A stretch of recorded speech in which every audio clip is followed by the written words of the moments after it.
Well, hello everyone, this is CJ with Cycletron. I thought I'd do an update on the Harley first quarter financial results. They just had their earnings call this morning. And I thought I'd do this as a vlog, because I'd rather be out riding right now than being indoors, I'll just tell you that. It's about 65 degrees, beautiful.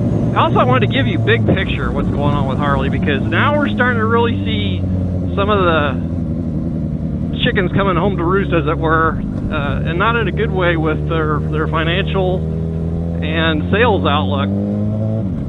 So let's start out. You know, Harley released the financial slides last night, so investors had that information before the market opened this morning.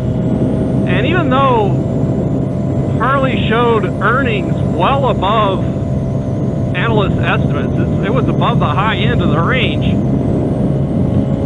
investors saw through that pretty quickly, and the stock tanked. When I started out on this ride, the stock was down about 3.5%. So the investors saw right through it. I saw right through when I was looking through the financial statement last night. So what they did was they showed a bunch of revenue by jamming dealerships full of inventory. So their shipment numbers were very big, but their sales numbers were way down. Worldwide, 12% on the quarter year over year, with North America being down 17%. That's a huge decrease. And if you've been to a Harley dealer lately, you've probably noticed a showroom full of motorcycles. Now, Harley tries to spin that by saying, well, yeah, we really didn't have enough the last few years, but now they've got too many. The other problem they have is that used bike prices have declined. So there's a lot of pressure there. So obviously, higher interest rates and overall concern about chances of going into recession are really starting to bite into motorcycle sales for everyone, but particularly Harley Davidson. The other troublesome thing, and I'll go through, there are a couple of hopeful things they're looking for this year, and maybe it'll come to pass, but the negatives are there, and it's clear. In fact, usually the formal earnings call presentation is about a half hour, and there's usually maybe 10 minutes of questions. Today it was about a half hour presentation with 20-25 minutes of analyst questions with continued follow-up and asking hard questions, which is a new development. Usually they give them softball questions, and when Harley gives some weird answer of, essentially non-answer, the analysts just let it go, but not today. So they are questioning the increasing inventory levels, the fact that repossessions are way up to 3.2% from 1.9%. And Harley's reserved, over 5% of their revenue from their financial services division as a loss reserve. So they're expecting a lot of people to default on their loans, and they have been. So the highest default rate in recent times was during the 2009 recession, where Harley loan defaults reached a high of 7.8%. So they're nearly halfway there. And, inflation's biting, higher interest rates are biting. Now, they did say, which I believe is true, but I think the overall trend is bad enough that may overwhelm, is that repossessions tend to be the highest over the winter months, because if you're having a hard time making a payment, but you're still riding the bike in the summer, chances are you're going to continue making your payment, at least enough to keep the loan from going into default. But one of the reasons why Harley's reserving so much money for loan losses is they said it's getting harder and harder to effectively repossess a motorcycle. Now, apparently a lot of the companies involved in asset recovery, so repo companies with tow trucks, a lot of those companies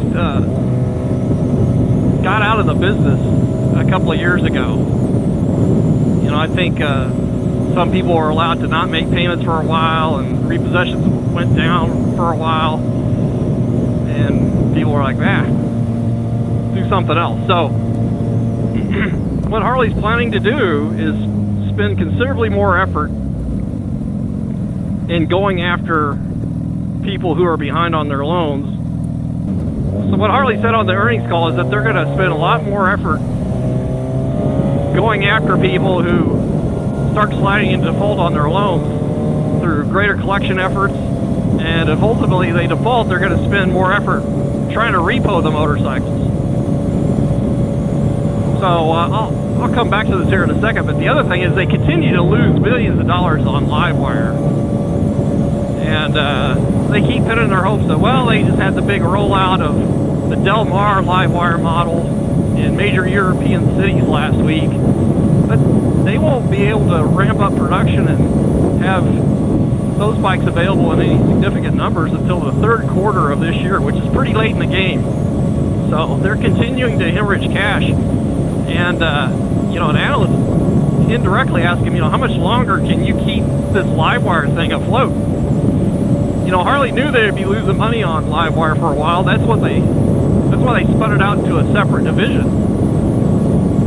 But that can only last so long, and Harley still owns 90% of Livewire. You know, I was kind of sarcastically thinking during the earnings call that maybe Harley ought to start a new division, and that's their collections and repossession division. Make it a standalone unit there. Or if you're somebody out there that's looking for business opportunities, use your own judgment on it, but it sounds like Harley's getting ready to spend a lot of money for people to repo motorcycles for people who defaulted on their loans. So, you know, that financial service division for Harley normally accounts for about half of their profit. About 2/3 of motorcycles sold at Harley dealerships are financed through Harley Financial Services. So let's go back to the things they're optimistic about.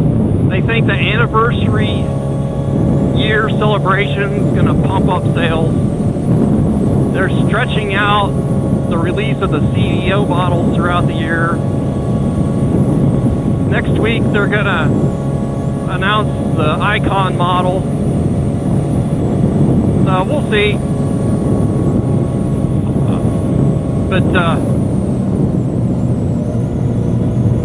the thing that's going to be really telling is, you know, Harley basically said, yeah, you know, first quarter sales were down year over year, but we really do the best in second and third quarters, which makes sense. But if second and third quarter sales are off, they're in deep trouble. You know, Harley owes about $7 billion on their loans, and $5 billion of that comes due in the next year or so. And their cash flow is way down, as you can see from this slide. The other thing they said on repossessions is they tend to decline throughout the year. During the call, the analyst said, well, what kind of overall average are you expecting? And they said their overall average that they expect to be at this year is around 2.5%.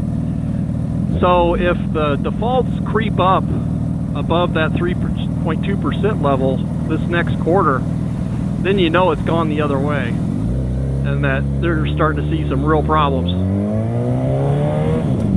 The other interesting thing they mentioned is that Livewire sales are down, and keep in mind Livewire includes these little kids electric bikes, including electric balance bikes, and dealers are taking a lot less inventory on that stuff. I guess it's just not selling that well.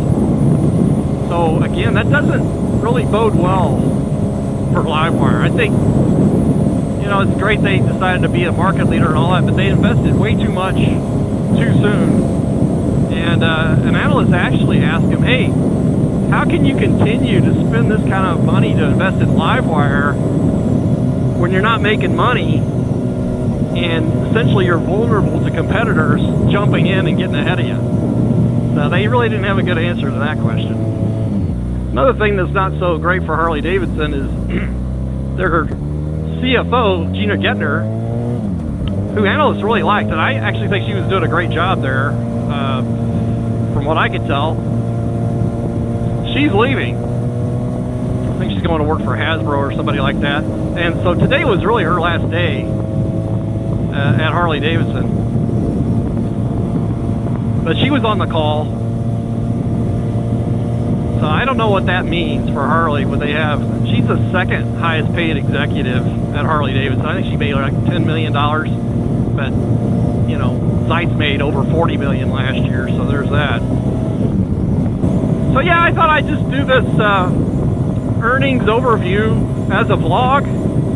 Let me know if you like this format or you prefer the studio format. I can still, you'll see that I've thrown up the slides at various points of this ride so you can see exactly what I'm referring to. Another thing they mentioned is showed an increase year over year for sales in Asia, and apparently that's attributed to their 350 and 500cc Chinese motorcycles, Harley clones, but really they're Chinese motorcycles badged as Harleys. And they threw in some sales, those 350 and 500 Chinese-made bikes that are going to U.S. riding academies. So that showed a little uptick in their sales for that. Another thing for the future, Harley's hoping to do more with their Revolution Max platform, although there were no details regarding that mentioned during the call. So, yeah, Wall Street this time wasn't fooled by the apparent higher earnings because the fundamentals have deteriorated pretty dramatically, I think. But if Harley does well this next quarter and holds their own the third quarter, all will be forgiven. But you know, Harley stock's pretty much where it's been the last 20 years. Hasn't really done much. And of course, Harley continues to spend millions of dollars buying back their stock, because that's the name of the game for them, is to try and stabilize that stock price and collect that bonus compensation for their executive officers.